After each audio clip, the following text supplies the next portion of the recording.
অনেকে এখন পরিচয় দিতে লজ্জা পাচ্ছি। মনে করেন এখন ঘরে ঘরে সাংবাদিক, পকেটে পকেটে সাংবাদিক। এমনও ঘর আছে 2-3 জন 4 জন 5 জন সাংবাদিক, স্বামী সাংবাদিক, বউ সাংবাদিক। এই অবস্থায় এখন হয়ে গেছে, বিশেষ করে মফস্বলে। এখন আমাদের প্রথম এখন দাবি হওয়া উচিত যে আমাদের যে মানসম্মান ইজ্জতটা যে আছে এইটা কেমনে বাঁচাবো, এই জন্যও কিন্তু আপনাদেরকে এইখানে আমরা আহ্বান করছি। সরকারের যে উদ্যোগটা, সেই উদ্যোগটাকে আমরা সাধুবাদ জানাই যে সাংবাদিকদের নিবন্ধন করতে হবে।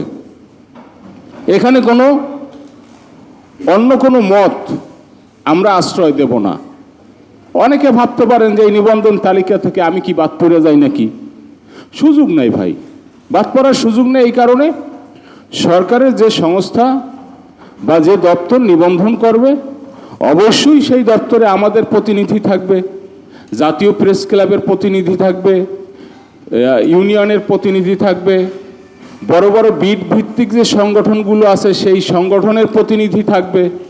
না হলে তো এটা বাস্তবায়ন সম্ভব না। তো ওই প্রতিনিধিরা, মনে করেন আমরা 5 বছর যারা সাংবাদিকতা করি তাদের অটো নিবন্ধন হবে, সমস্যা নেই তো। এখন যিনি ঢাকা রিপোর্টার্স ইউনিটির মেম্বার, উনি তো কমপক্ষে 5 বছর সাংবাদিকতা করেই মেম্বার হয়েছেন, তো ওনার নিবন্ধনটা অটো হয়ে যাবে। হ্যাঁ, নতুন যারা আসবে তাদেরকে অবশ্যই নিবন্ধন পরীক্ষা দিয়ে নিবন্ধিত হইতে হবে। চিফ রিপোর্টারদেরকে একসাথে ডাকা ডিএরওর ক্ষেত্রে মনে হয় আমি আর শুনি নাই। এটা খুবই একটা ভালো চমৎকার একটা প্ল্যান, এটা খুব ভালো হয়েছে। এটার জন্য আমি মনে করি ডিআরইউ যদিও পেশাগত মানোন্নয়নের জায়গাটা থেকে এটা প্রতিষ্ঠিত হয়েছে, আমাদের এখনই ডিআরইউকে এটা সাংবাদিকদের যদি আর্থিক নিরাপত্তাটা নিশ্চিত না হয় এবং জীবনের নিরাপত্তা নিশ্চিত না হয়, তাহলে পেশাগত মানোন্নয়নের যতই আমরা কথা বলি না কেন, তাহলে সেটা কাজ হবে না। এই জন্য ডিআরইউ যেহেতু পেশাদার সাংবাদিকদের বৃহত্তম সংগঠন হিসেবে, আমি মনে করি ডিআরইউকে এই ওয়েস্ট বোর্ড বেতন কাঠামো নিয়ে কথা বলতে হবে। সেটা কি ওয়েস্ট বোর্ডের ফর্মে হবে না অন্য কোনো ফর্মে হবে, ডিআরইউকে এটা নিয়ে সোচ্চার হতে হবে। পে স্কেলের সঙ্গে সঙ্গে তার সাথে সামঞ্জস্য রেখে সাংবাদিকদের বেতন বাড়ানোর সুনির্দিষ্ট কর্মসূচি ডিআরইউকে দিতে হবে। নানা চড়াই উচ্চাই ছিল, কিন্তু একদিনও নির্বাচন 30শে নভেম্বরের পরে হয়নি। সো এটা আমাদের বড় একটি সাকসেস, গণতান্ত্রিক একটি উপায়ের, মানে বাংলাদেশের বা কোনো দেশে গণতন্ত্র না থাকলেও ঢাকা রিপোর্টার্স ইউনিটিতে গণতন্ত্র ছিল, এটা বলা যায় আর কি। প্রায়শই দেখি যে ছোটো ছোটো সংগঠন, আমরা যারা বিট ভিত্তিক সংগঠন করি, তাদের একটা প্রোগ্রাম হলে দেখবেন পরের দিন ওই বিটের রিপোর্টার কিন্তু রিপোর্টটা খুব ভালোভাবেই দেয়। সবাই তো ডিআরইউ সদস্য, কিন্তু নিউজটা কিন্তু কেউ হাউজে আমরা জমা দেই না। কে করবে কে করবে না এই হয়তো দোটানায় থাকি আমরা। দিন শেষে আসলে ঢাকা রিপোর্টার্স ইউনিটির কাভারেজটা খুবই পুর। যে এখানে যে এআই ট্রেনিংটা হয়েছিল, এই ট্রেনিংটা আমি করেছি এবং খুবই উপকৃত হয়েছি। তো ভবিষ্যতে আসলে এই ট্রেনিংগুলো মানে চালু রাখা খুবই দরকার। ডিআরইউ সাম্প্রতিক সময় যে ধরনের প্রশিক্ষণ কর্মশালা বাস্তবায়ন করেছে, একই সঙ্গে বেশ যে কোনো ক্রাইসিসে সাংবাদিকদের, বিশেষ করে নিকট অতীতে যে জ্বালানি সংকট ছিল, সেক্ষেত্রেও অনেক গুরুত্বপূর্ণ ভূমিকা ডিআরইউ রেখেছে। আমার এখনও পর্যন্ত ঢাকায় প্রায় 14 বছর সাংবাদিকতা করি। আমি শীর্ষ নিউজ, আজকের পত্রিকা এবং বৈশাখী টেলিভিশনের পরে এখন কাজ করছি ডেইলি টাইমস অফ বাংলাদেশে। বারবার চেষ্টা করে ব্যর্থ হয়েছে এরকম না, কিন্তু এখনও সদস্য পদ পাইনি। আশা করছি সামনে আপনাদের সঙ্গে সদস্য হিসেবে কাজ করতে পারবো, সেটুকু প্রত্যাশা থাকলো।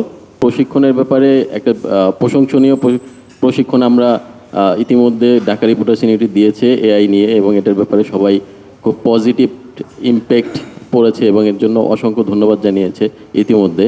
আমার মনে হয় এই ধরনের প্রশিক্ষণগুলোতে আরও বেশি মনোযোগীভাবে আর এই ধরনের প্রশিক্ষণগুলো আরও বেশি দেওয়ার ব্যাপারে আরও উদ্যোগী হবেন।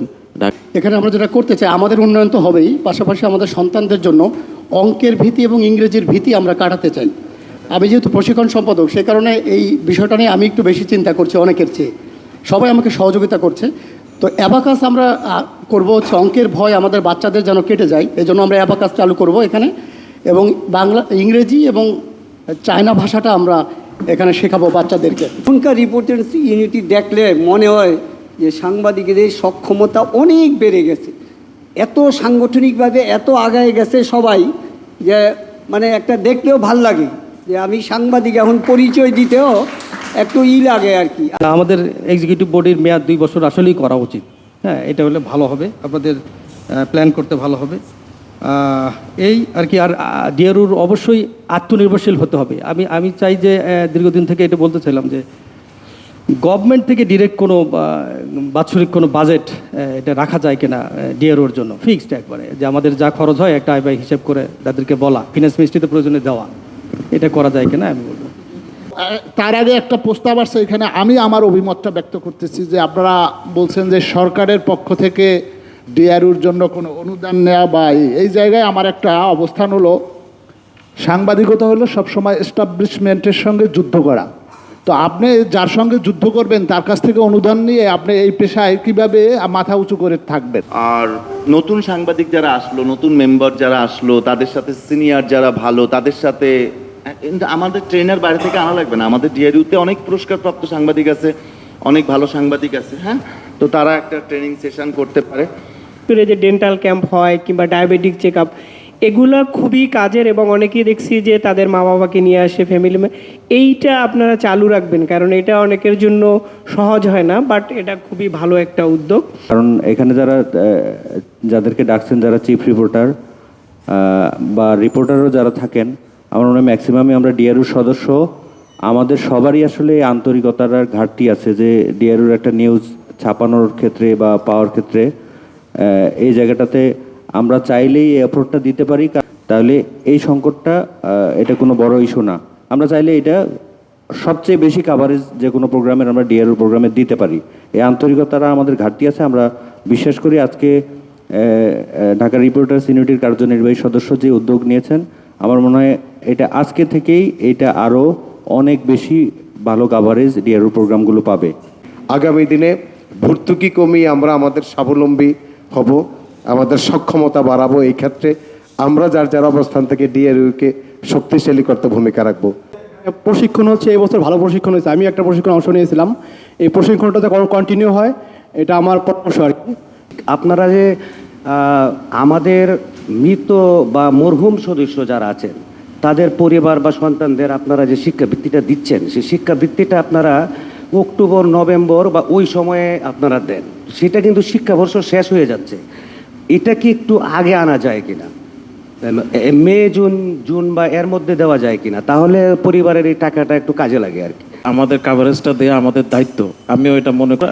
আমার মনে হয় যে আমাদের ঢাকা রিপোর্টার্স ইউনিটি আমাদের চিফ রিপোর্টারদের নিয়ে একটা গ্রুপ করতে পারে, চিফ রিপোর্টারদেরকে, যাতে স্পেসিফিক ওই জায়গাটাতে প্রেস রিলিজ দিলে যাতে আমাদের চিফ রিপোর্টাররা দায়বদ্ধ থাকে।